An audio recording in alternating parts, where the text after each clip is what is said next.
Hello and welcome to episode 14 of the War Report with my special co-host here, my special guest co-host, GSP. I bet you're all familiar with him. He was on our sixth episode when we thought we were going to war in Syria. I mean, well, some of us did, some of us didn't, but that's aside the point. And he is returning, so if you'd like to, introduce yourself to the new viewers who've joined since then. Hi, Constantine. Thank you for having me back. It's an honor. Glad to be here and glad to get the show underway.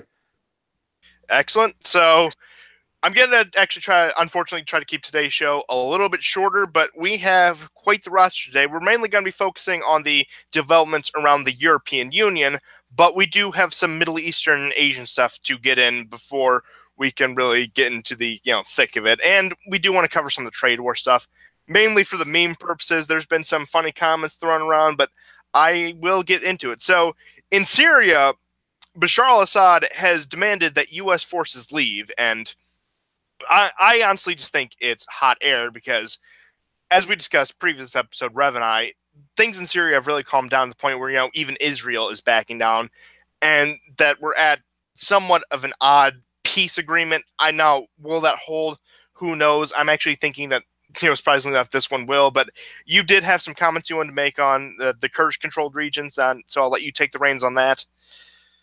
Yeah, well, I mean, there was just news very early this morning or late last night, depending where you are, where Manjit, a town that was under one of the three Kurdish militias operating in Syria right now, has handed control of the town over apparently to Syria, and this is just after Pompeo met with one of the Turkish ministers.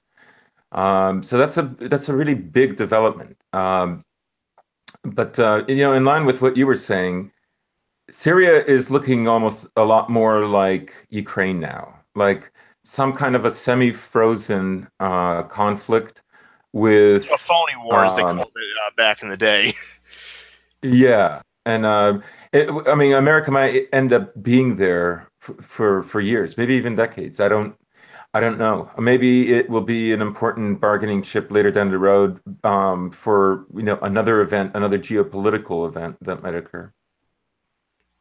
But about the Manjib, it's actually interesting because people were actually predicting this was going to be Afrin 2.0, where the Turks were going to seize it from the Kurds, and the Kurds would be too stubborn to let the Syrian forces in. But the way it stands now is the Turks, Erdogan especially, does not really want to pick a fight with Assad's forces now.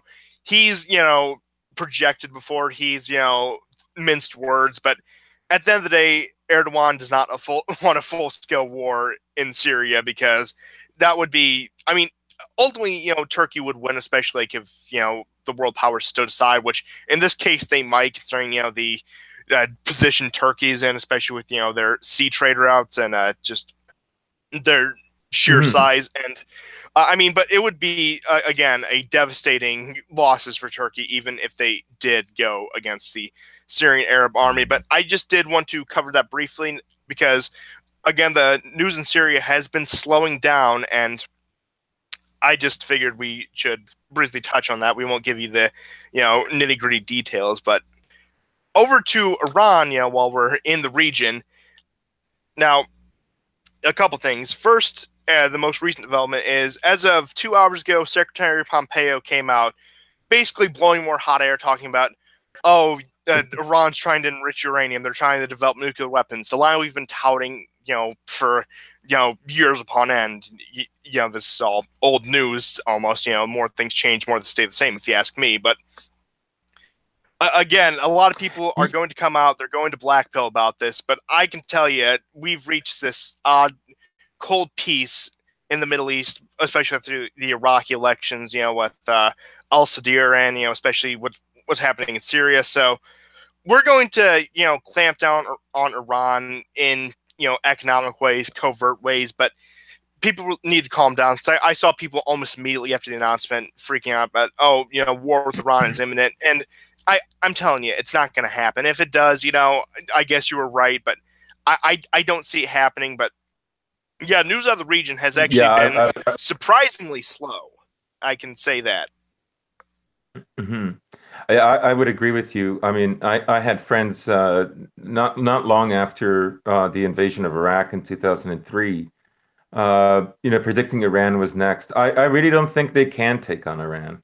Um, I think that um, what was for me, what was really telling was when Netanyahu was in Paris with Macron, and they were both side by side at their respective podiums. And Macron was bold enough to say that Iran had not violated the treaty in the agreement in 2015, and this left Netanyahu without anything to say other than, well, you don't have to leave the agreement, but, America is going to throw more sanctions, a kind of muhaha moment where, even more sanctions will get the desired effect out of Iran. But I think we're seeing a real division in, in the road between Europe and America right now. Well, yeah, Rev was pretty much right on this point. He likes to go on about the new Silk Road, basically, a Chinese project where they're basically trying to create the Silk Road of the ancient days and just create a giant trade route between. I think today, as it stands, it would cross through 54 countries, but you'll notice as we've canceled the Iran deal, which again, I have more or less ambivalent feelings on considering the nature of it in the first place. I don't really think we've gained or lost anything so far. Now, things could change down the road where it could be a very good decision, a very bad decision. It's one of those things time will tell. But yeah, Iran has grown closer to Russia and China, which again, it puts things back to where they were pre-deal, which honestly isn't ideal, but so long as we're not waging a full-scale invasion, as we previously discussed, I am content with it. Now, frankly, I think we should be trying to pull the Iranians out of the Russian Chinese sphere, and basically, ignore their government, ignore their views, just talk raw business with them as Americans, and say we don't care about what you do, we just want to make a deal. Something very Trumpian, except you have to admit, he's compromised on some fronts, and to that point, anyone who will be in office is. But point being is, Iran is not a priority for me, but I just thought it was interesting, and it's also interesting because the Iranian officials are still coming out asking the world to save the nuclear deal, and it's really just the same rhetoric that's been going on for about the past month or so. The fact where they're solidifying ties with some EU countries and China and Russia. But again, there's really no more major developments coming out of it, which is a bit odd considering the fact how hot the news has been around there recently. So that's kind of just an aside there. Yeah, so, I mean, I think there's other reasons maybe why America is interested in scrapping the deal, because I think this isolates America. Europe is looking for a much larger partnership with Iran. From the talks from other European countries, like Austria, for instance, it looks like they want. Juncker even mentioned that they want the sanctions to stop. They've had enough. You can see as the Ukrainian war is winding down that Europe is kind of returning to the kind of state that they were at with respect to Russia and Iran, especially with Russia prior to the outbreak of the war. In a way that America's objectives in Ukraine weren't met. They weren't successful, and they haven't been successful for 3 years now. So I think this is what I mean. Europe wanting the Iran deal is really about Europe looking out for its future in terms of, well, energy, and even energy that's independent of Russia, hoping to make deals with Iran. This means a lot more to them than it means for America. Which you'll notice, Macron has been softening his stance on Assad as ever since the last serious strikes done by the France, UK, and US, which you'll notice is a complete pivot from that. So you'll notice he's trying to cozy up to the Iranians, which, you know what, at the end of the day, I again, Macron's the wild card. I'm not a big fan of the EU, as we'll get into later, but I can't blame them for acting in their interests, especially in this case. And just one comment I really want to make in this, anytime America tries to meddle in European or Middle Eastern affairs, seldom in the Europe's case does it go well, and never in the Middle East does it go well. We should really be focusing on East Asia and Latin America if we want to expand our influence and, set ourselves up as a major power, which, we have been doing in Asia recently. I actually very much approve of Trump's foreign policy in Asia, which we will be getting into in the next few minutes. And if you have more comments you want to make on this situation, I'll let you. Yeah, I mean, when Trump was on his campaign, even a year prior to that, I thought that America had come to a place where the global reach wasn't going to be the same. Maybe it wouldn't be as large as well. And that for America to kind of maintain everything from standard of living to influence, that it ought, as a major power, focuses its attention on Central and South America and the Pacific, rather than say Europe or the Middle East, to the same degree that it had. And there were even hints. I mean, there were more than hints during Trump's campaign where it looked like that was a direction that maybe America should take. I think some American elites are upset by that because it is it does look like an empire in retreat to some degree. But maybe that's the way things are going, and that would be the wiser thing to do over the long run. The other thing that was interesting was in 2016 for the CSIS report. Zbigniew Brzezinski was on, and I'll never forget this. This was just about a year before he died, and he mentioned that's Canadian intelligence for those of you who are unfamiliar. Yeah. So Zbigniew Brzezinski, who of course despises Russia and has consistently for decades, the engineer of the Mujahideen of Afghanistan, for 1 hour this panel discussion was about the Middle East and about security of the Middle East and democratic interests, so forth and so on. It wasn't they were using very elevated language. But he said, at the end of it, he said, it will no longer be tenable for America and Western powers to occupy significant portions of the Middle East. Do you know why? And the audience is quiet. And he says, because they're too well aware of our previous history as crusaders. And this is becoming an untenable situation for the long run. And he said, but we do have and need partners that can and should secure a future and a peace in the Middle East, for Western interests. And he asked the audience, who do you think those two countries are? And again, it was met with silence. He raises his hand with two fingers and he says, Russia and China. I thought that was very prophetic. It did not seem that could ever be this was like 2 years ago, and it didn't. I mean, it was possible, but it didn't seem probable. Yeah, I mean, if you would have told that to me, in 2016, that would have been laughable. I said we're staying in that region either until we can't financially afford it, or until we absolutely destroy ourselves or the world in nuclear hellfire. Now, that's what I would have said 2 years ago. I mean, but over, the past few months, ever since the beginning of the year, I would say, honestly, starting with failure of the protests in Iran over the new year, that you can see the West starting to back away and realizing that, look, okay, we have to be honest, they never went in there for ideological reasons to paint some grand future for neoliberal democracy in the Middle East. They never had that intention in mind.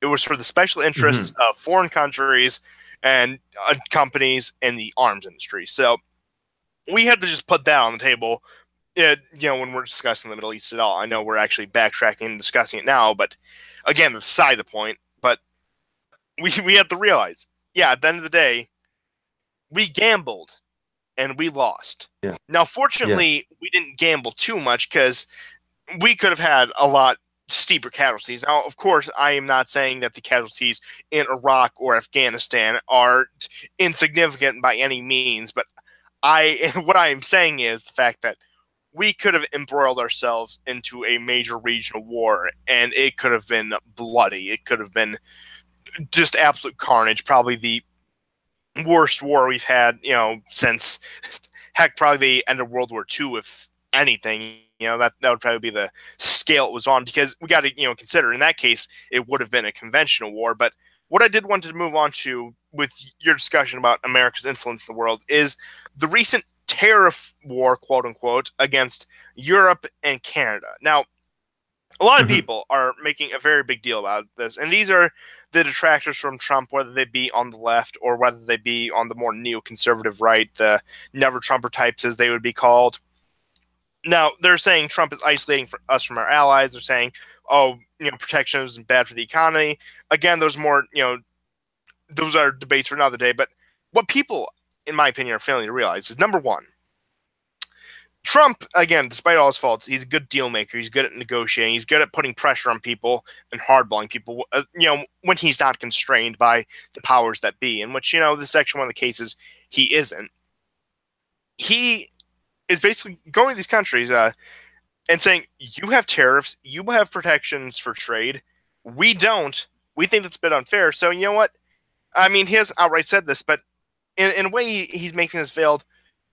If you're going to do it, we're going to do it. So that is mainly in relations with the steel tariffs on Canada.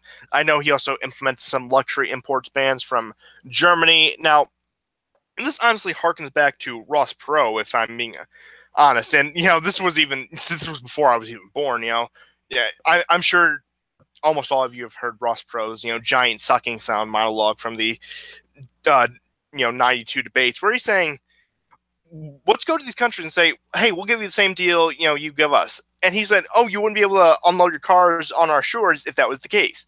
And I think Trump is approaching it from that mentality because, again, it's fundamentally true, the fact that if we had half as much regulations on income of on the incoming foreign products that they had on our outgoing foreign products, they wouldn't be able to even set up shop here. It would be completely dead on arrival. Now, so when people are talking about us isolating ourselves, number one, it's called holding people to their own standards. We are holding these countries to their own standards. Like, if you're going to make it hard for us, we're going to make it hard for you. Number two, the United States of America has the largest economy in the world. The second place is China, in which we have almost double that. The European Union, it's less than double. I mean, like all of them put together, but we still dwarf them. Canada alone, we dwarf. If we're getting into a trade war, we can win. Now, again, people are always talking about protectionism, but they don't realize this is a bargaining tool. This is putting the heat on them. This is putting the pressure on them. This is the thing that Trump is good at. Again, despite all of his faults, if we want him for anything, it's something like this. So I always think it's interesting, and fortunately enough, I've heard. Nobody, the audience know if I mentioned, but I've seen a few people higher up who have actually defended Trump on this action, which I would say is a sign of optimism. And you know what? This may actually help the American worker. Hopefully it does. And at the very least, we can, at least hardball these countries and maybe get a better deal out of them to the point where, we're getting less screwed over. But again, time will tell, as with everything. So if you'd like to say anything on this, I've gotten my entire thoughts out about this. Yeah, being a little older, I remember when America had a kind of a very different reputation in the world, especially when I was growing up in Europe. And I would say after the fall of the Soviet Union, there isn't one constructive war. None of the wars are constructive in any way. That is, the Marshall Plan, the whole rebuilding of Europe, America perceived as the rightful position of the mediator and the number one position of the world. Why the UN has to be in America and so forth and so on. That post-Soviet Union, that idea about America has changed. The only thing that exists is a kind of fear and a respect for America's sort of raw zoological power, right? It doesn't. Nobody actually. I mean, it's the end of idealism as well, right? Not just for America, but for the entire world right now.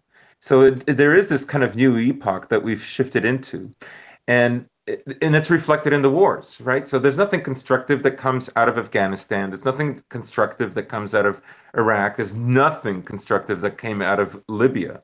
Like, a hot take would be, it looks like, America is maybe going down, and the only way to keep the ratio between it and everyone else is to make, destroy as many of these other countries. I know that sounds really simplistic, but it's I'm not endorsing that take. It's just something to think about. That there isn't anything. There's no sense of construction or leadership. There's only the fear of its might, of its power, and that over time, people, even other countries that it normally agrees with America, even allies, gets wearisome, and it shows a kind of a lack of leadership, and a lack of reason to justify why it ought to remain the leader and the inspiration for the world. Now, I think what you had. Go on. Go ahead. Oh, okay. No, I'm done. I think what you said actually makes a lot of sense, especially the fact that I would just want to expand on that, and I do have also a bit of a different view I want to give. America stands unchallenged in the world. At least it did from like the 90s up until I'd say about 2015 with as people call it, the resurgence of Russia, which I have my thoughts on, but I'll get into that on a different day. We stood unchallenged. We got soft. We got complacent. We got arrogant about our capabilities, because all throughout the Cold War, again, both domestically and foreign policy, we had to distinguish ourselves from the Soviet Union. We had to distinguish ourselves from the dirty communists over in the East. And you know what? I argue we did a good job on that, minus a few blunders. Now, a few very big blunders, but again, I think America during the Cold War, at least in terms of geopolitics, was a much, much more powerful country than it is today. Now, we are drifting towards a multipolar world with the rise of Russia and China, especially with their tight cooperation, especially economically. And I think this is actually good for America to take this little bit of a hit. I think it'll be like a phoenix. We will completely, we will burn, we will completely incinerate, but then we will rise from the ashes as something even better. So I think America is just having its phoenix moment right now, and I think it'll culminate probably throughout, the Trump presidency, assuming he gets a second term. And I think we'll be better for it, even if it is a multipolar world, because you know what? Competition, this is basic economics, and this applies to, this too. Competition is a good thing. It is good to have rivals. It's good to have competitors.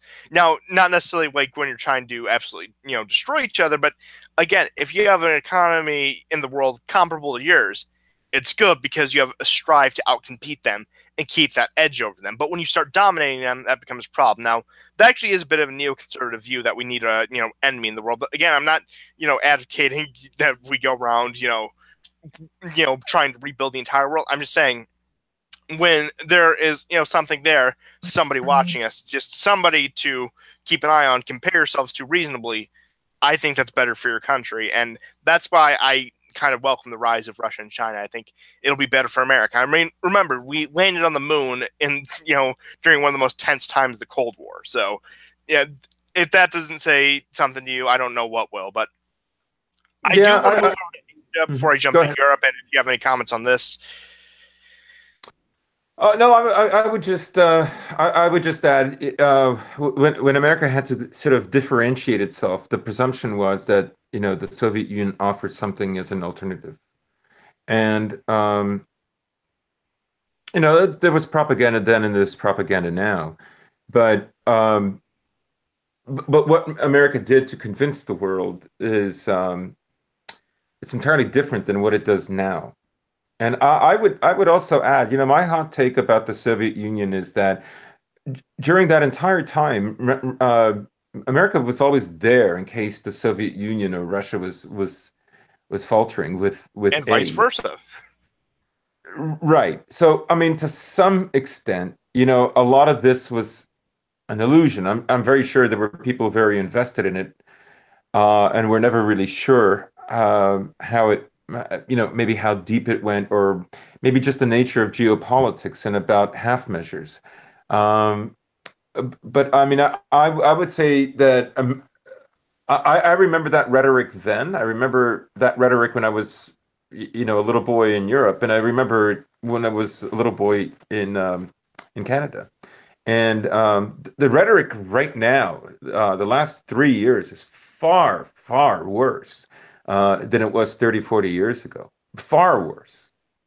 Um, and, maybe there's an element of American elites. I think that they're really determined. I think they're determined that Russia has to be balkanized, and if it's not balkanized, the West will fall.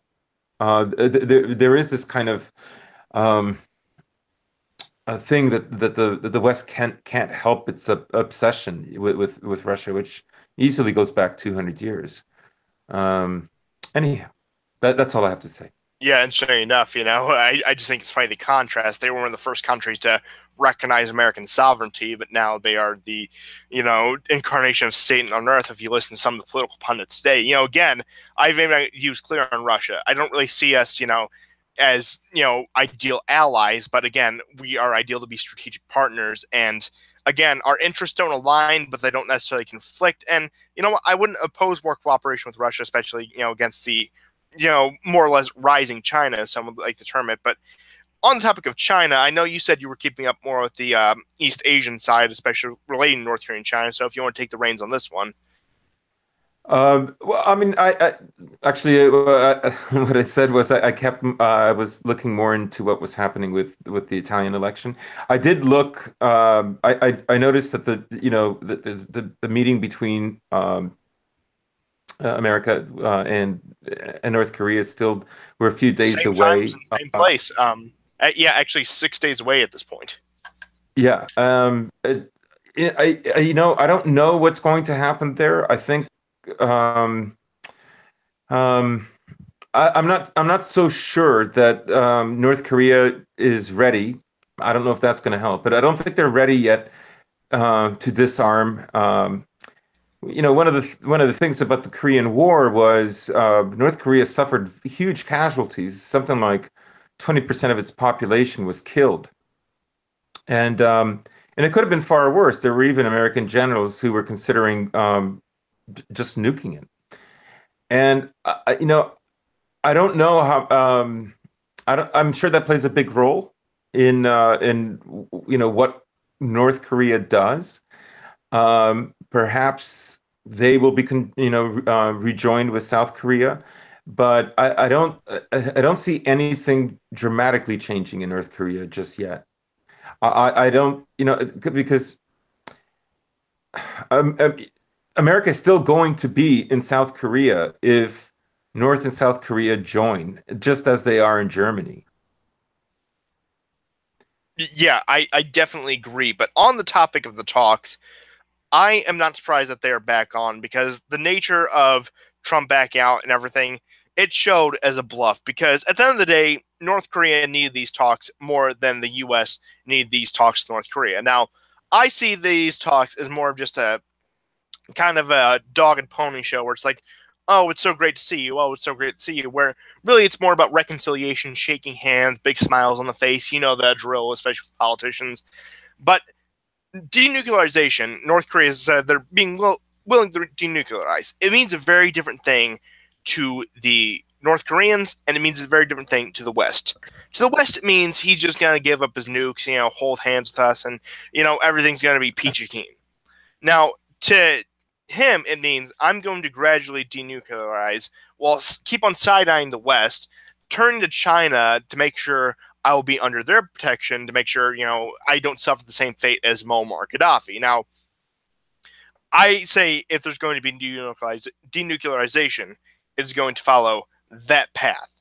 And I do see more cooperation between the two Koreas to the point where it's going to be almost like a slower falling of the Berlin Wall. Since, I mean, as soon as the Berlin Wall fell, East Germany more or less did not exist from that point on. They were pretty much absorbed in the West. Now, I see North Korea and South Korea becoming...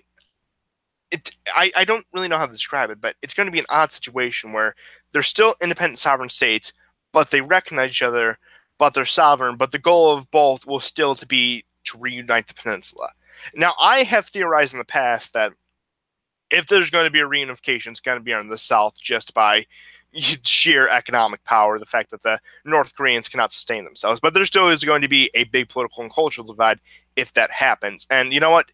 Let's say, they don't finish the denuclearization and the, Republic for Korea, South Korea, they can decide to hold on those nukes and, establish themselves as a regional power and, basically become the next Japan if, that happens. The Japan with nukes, which is again, a bit of a funny thought that people actually were suggesting that, early on in the Korean crisis. But again, I Yeah. see tensions diffusing. I think the U.S. will at least have to withdraw some troops from the Korean Peninsula, but at the end of the day, I actually still support some troops on the Korean Peninsula and some stationings because, it gives us proximity to China, which again is useful when we want to project against China because, there's actually something to be gained, especially in trade, when you project against China. So there is that. And yeah, I'm pretty much optimistic. I don't see any major breakthroughs, and I also don't see any deterioration. Like I said, it's going to be a very gradual process, but maybe this is the first step in a 1,000-mile journey. Hopefully it is. And if it is, Mhm. great. If it's not, I doubt it'll lead to, a reignition of the Korean War. I doubt the armistice will be broken.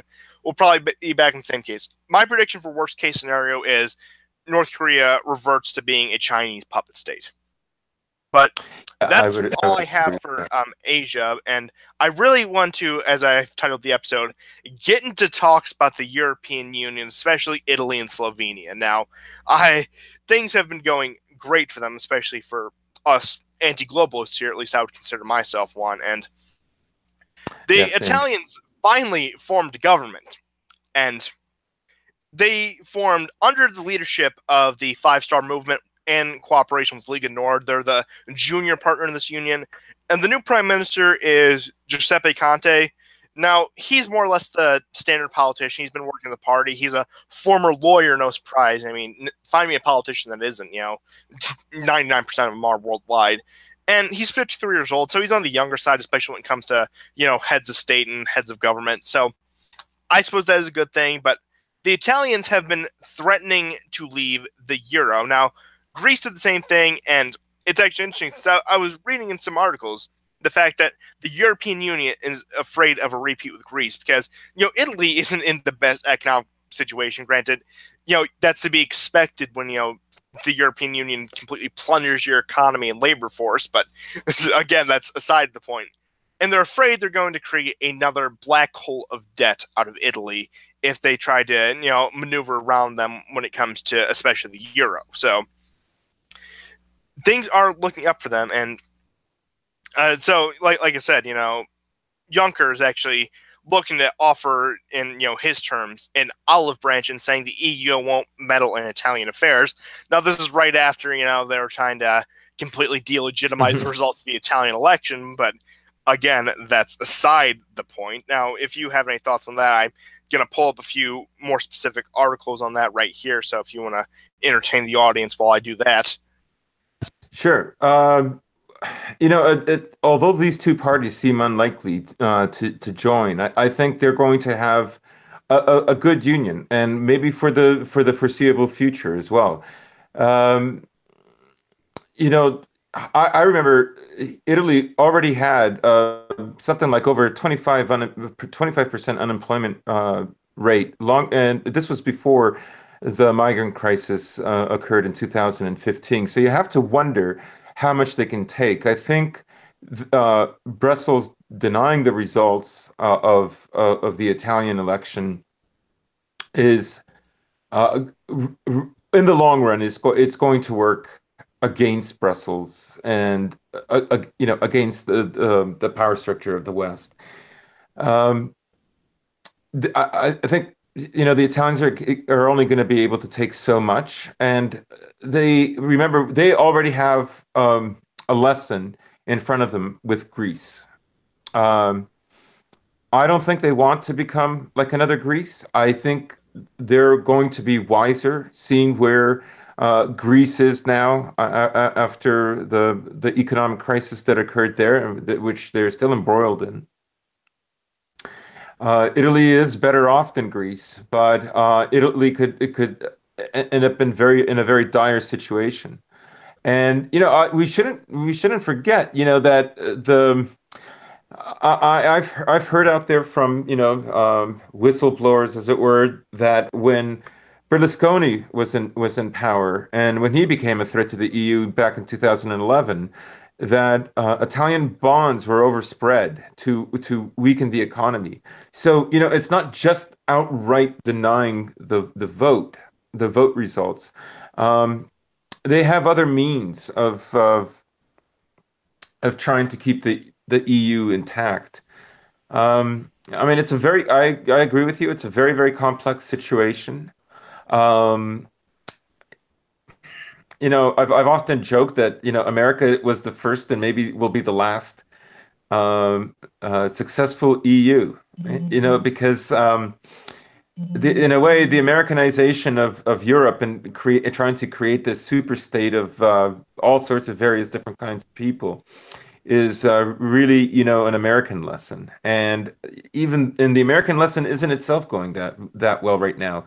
And I mean, I think America is going to have um, even more problems internally in the future, not less. And I see the same thing with Europe. I think Europe will probably be better off in forming various blocks within it. It's the history of Europe, and it has been that way for a long time. So, the Visegrad Group, that could expand to a certain degree. Um, in the next 30 years, we could see a complete reformation of that. Now, you mentioned the this was actually speculated, and there's actually a few articles on this, that the Austrian government, which is just between the center right and Austria, may help to unify in the European Parliament. That members push anti-migrant policy and to try to keep this migrant crisis at bay. Because if you look at it, you have Italy, you have Austria, you have the Czech Republic, Slovakia, now Slovenia, which we'll get into in a minute, and Poland. You have a wall barring Oh yeah. the migrants coming from Eastern Europe into these Northwestern European countries where they get a generous deal. For example, one with France, Germany, etc. Attached, but Denmark been on the anti-migrant path lately. But I did want to get into recent developments around Slovenia and Austria, because Slovenia recently had their elections, and their anti-immigrant center-right party, and they're expected to form a coalition with one of the other right-wing parties and become the governing party. So I know, especially you, you probably know more about Slovenia than I do, given your background. But if you would like to, well, I saw something that I saw a short video with Slavoj Žižek, and he said a few things about Slovenia. He mentioned that compared to the last election, that the smaller rightist groups, the anti-migration groups, actually had less of a turnout this time. Um, However, that was because of a coalition blocked um, by by the left wing groups, and and that hasn't occurred this time. So most Slovenians were actually they were these results. No one in Slovenia is surprised by this, despite what Western media is saying.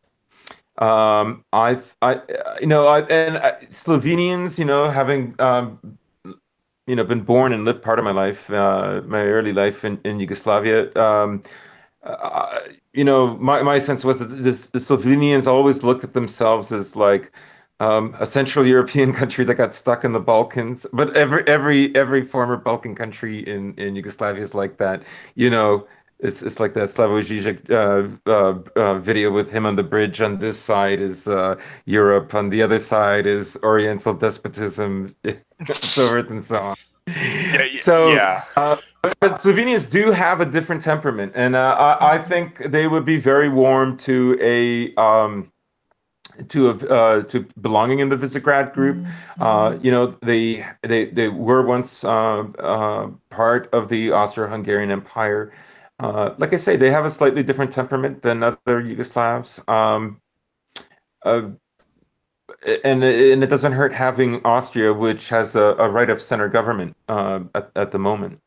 Yeah, and the Hungarians for that matter. Actually, I've heard people Yeah. compare the SDS movement to Orban's right wing party in Hungary, and the fact that the Mhm. several prominent figures in the SDS have vocally supported Viktor Orban. Now, about Austria, now this is really the last major thing I wanted to cover. This one really threw a curveball. Now, Rev and I have been talking, like in our past episodes, about this Eurasian bloc, how these Central and Eastern European countries are going to start working with Russia and the Chinese and, to an extent, Iran to form almost like a new economic union, like almost like, as strange as it sounds, an international coalition of nationalists. Now, that probably isn't entirely the case, but that's probably the best picture I can paint with the resources I have. But Federal Chancellor Sebastian Kurz, who is the current Chancellor of Austria, as I said, has held talks with Vladimir Putin. Now, this is an official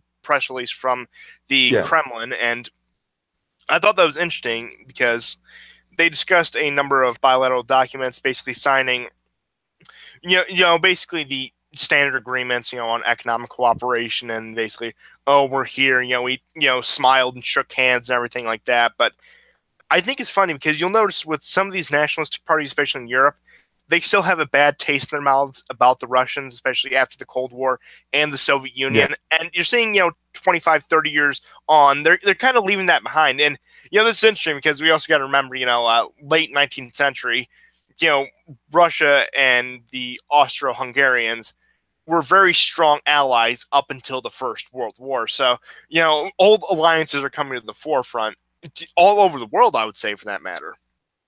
hmm Yeah, I think Russia it went through a very catastrophic episode, but I would even argue, this is my hot take, an important and maybe necessary episode with the Communist Revolution.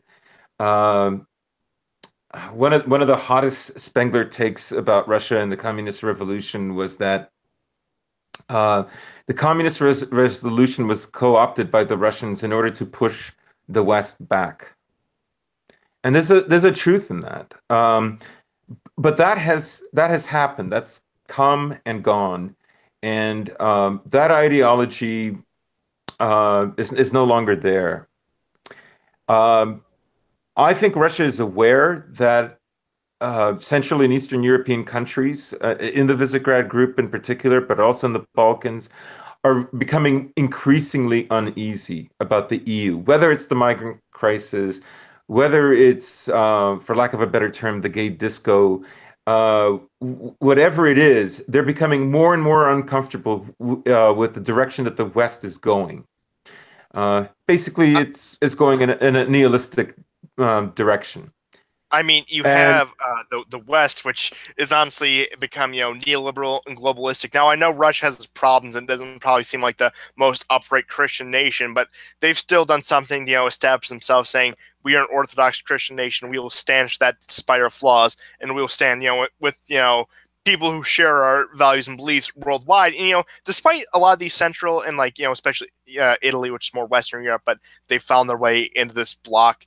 Being Catholic, they're still drawn towards that somebody standing up for more or less the traditionalism, the old ways, I guess you'd call them, and it's becoming, beyond an economic and geopolitical issue, downright to a cultural issue. Whether do you accept this neoliberal globalism that's empty and nihilistic, or do you accept these people want to revive the old ways and take pride in their country and faith? Now, I know which side I stand on. I know which side I want to take, my country, America, in that direction. I know what direction I would rather we go in. But these Central Europeans are very sure that they want to go in that direction, to the point where even though Poland, they blow a lot of hot air about Russia and how, oh, we need more, missile, defense systems to keep the Russians at bay, so on and so forth. Again, if you get free ride, get what you can. At the end of the day, even with Poland and Russia's tense history, they're seeing them. I think, especially as time goes on, we'll see this. They are seeing them as a more, common partner than they are seeing the people in Brussels or London or Paris or even at this point DC. yeah, I mean, you know what? I'll be honest with you. When the war broke out in Ukraine, when especially after Crimea voted to go back to Russia, really, I said, you know what? If all goes in a certain direction, that is, that there's a stalemate, Eastern Europe will begin looking eastward, and everything I was predicting about 4 years ago is still moving in that direction. You notice, the Eurasian Economic Pact that Russia had wanted Ukraine to sign, and Belarus did sign. You, in a weird way, alchemically, it's happening. Like, these groups are in a slower way preparing for that kind of possible future, where they'll want good relations with with Russia. Yeah, and Russia has to guarantee them. Russia has to guarantee them. I mean, Russia has to make them feel safe, and I think with the Ukraine war in particular, maybe a Russia from a different period in the 20th century, if it had gone in and, as it were, dared America to do something, that would have terrified Eastern and Central Europe. The truth is, Putin not doing that has helped create this moment where these Eastern European countries are feeling more comfortable with Russia. Kind of like his restraint with Israel and Syria. People were complaining that he didn't shoot down all those Israeli jets or give the Syrians air defense systems. A few weeks later, he has them at the bargaining table with the Jordanians and the Iranians. So same thing with the Turks after they shot. Yeah, and well, the Russian ships are still going through the ports of Daedalus. Like it, he's really something. I mean, he's really impressive. I mean, say what you will about him domestically, he's a standard Russian autocrat, but geopolitically, he's been the best leader not only Russia has had, but the world has had for Russia in generations. I'd say arguably since Brezhnev, with his policy of coexistence, and we're going to be communists, but we're not going to start World War III over it. Right. Yeah. So, a lot of plans that were supposed to happen in 2014 are nonetheless happening anyways. But yeah, I see. Culture is a big deal. I remember when I went to Russia for the first time about 3 years ago, and in downtown Moscow, like, the churches are active. The churches in downtown Moscow, I was staying just a 12-minute walk from the Kremlin. People are going in and out of them all day. All of them have, not all of them, but a good number of them have, the bigger ones, like a little soup kitchen, and very small things, but you can buy bread and kielbasa, and I would go in there and I would have my lunch there, all of it organic, and people, vespers in the evening, like the church bells would be ringing, people would be coming out of the church, crossing and prostrating themselves before the doors. There is nothing. There's not one place in the West that looks like that. Not one. I mean, the closest you have is, I mean, funny enough, we were just discussing them. Greece and Italy, those are the closest ones where you're going to find that kind of stuff. Yes. And still, even compared to the Russians, and I suppose that's what happens, when the people in your country are banned from going to church for 70 years or so. I suppose that's only the natural reaction. But again, I think that's a great thing, especially with my beliefs. And yeah, people like to look at this, 70 years of the Soviet Union, especially the, Cold War era, and think, Eastern Europeans are always going to hate Russia because of that.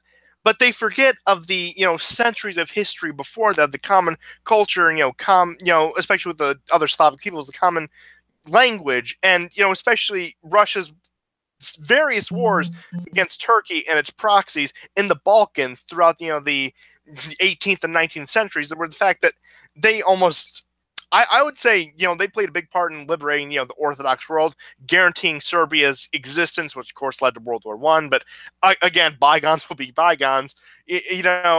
Participating in the wars that freed Romania and Bulgaria from Ottoman subjugation.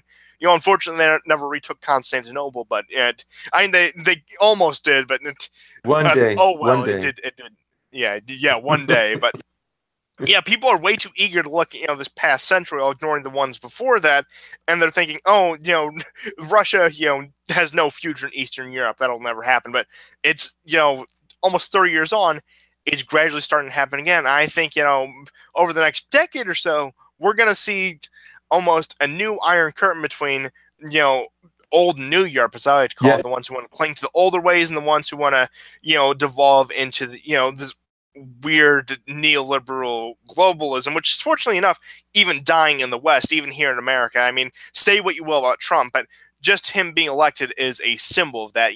Now whether or not you believe he's lived up to those promises is a debate for a different day. But just the fact that he made it there in the first place, making those promises, shows something amongst the American public. Yeah, I would agree with that. I